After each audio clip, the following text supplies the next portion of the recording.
प्रभु, क्या संसार में केवल सुख का होना संभव नहीं है? प्रत्येक आत्मा का लक्ष्य केवल सुख की प्राप्ति ही तो है।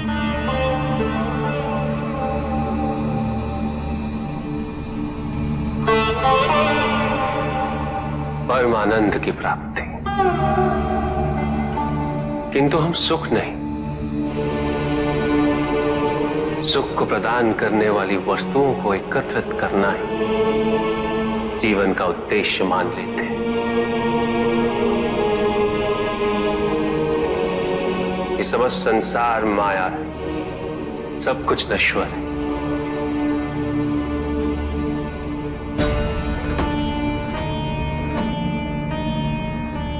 जिन वस्तुओं को हम सुख का स्रोत समझकर एकत्रित कर रहे हैं,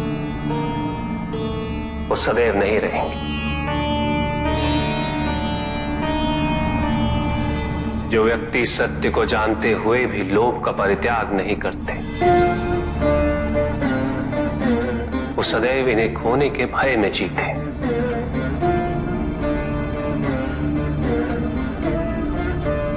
और जो व्यक्ति सत्य को जानते ही नहीं, वो अहंकार में जीते।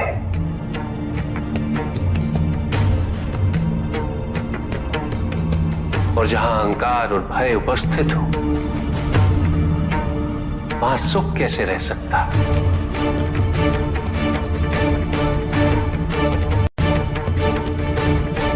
किसी को ये दुख है कि उसके पास कुछ भी नहीं, और जिसके पास सब कुछ,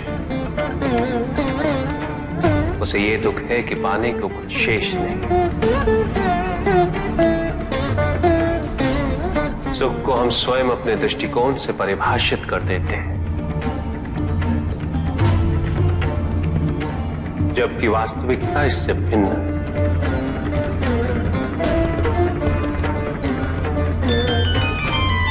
इसलिए आवश्यकता है अनासक्त रहने की। किंतु प्रभु, क्या आसक्ति स्वाभाविक नहीं? पर दुख का मूल कारण भी तो यही है ऋषि भृगु। आसक्ति हमारे मन की शांति को छीन लेती, उसे भंग कर देती।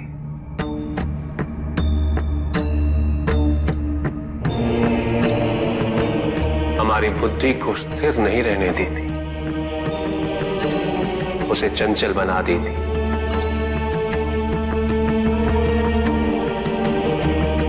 आसक्ति से प्रमाद की उत्पत्ति होती। प्रमाद मद होता है, और मद अहंकार का स्रोत है। और अहंकार पूर्णतः अशुभता में परिवर्तित हो जाता है, अर्थात आसक्ति अशुभता की जननी।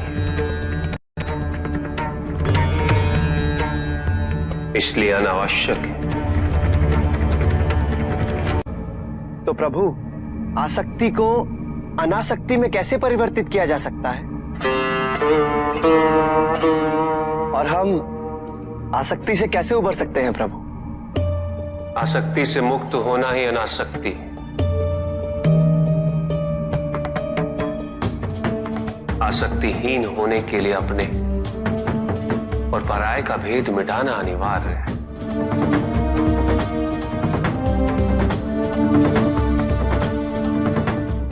और यह तभी संभव होगा जब हम सुख की खोज बाहर नहीं, अपने भीतर करें। जब हम यथार्थ को पहचानें, उसे स्वीकार करें।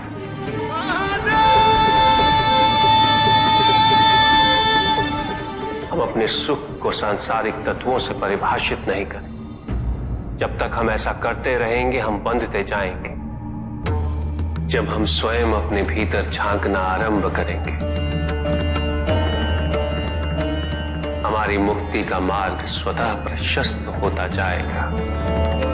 महादेव, आपने हमें दुख का कारण तो बता दिया,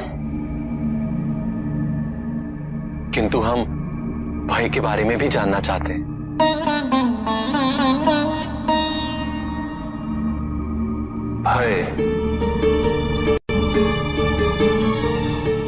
भय का स्रोत है इच्छा।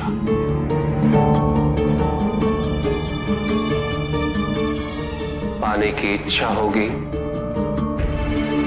तो उसे खोने का भय भी होगा।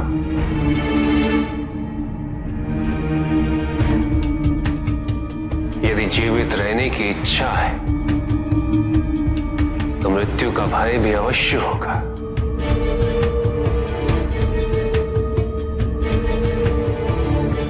किंतु केवल मनुष्य ही नहीं, देवता, गंधर्व सभी इस भय से ग्रसित हैं।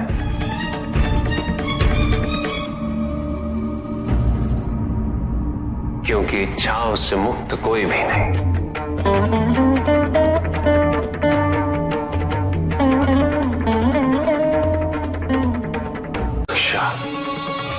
ईर्ष्या, द्वेष और निंदा और षड्यंत्र जैसे पाप भय से ही उत्पन्न होते हैं। और प्रत्येक पाप का प्रायश्चित केवल दुख और कष्ट उठाने से ही संभव होता है।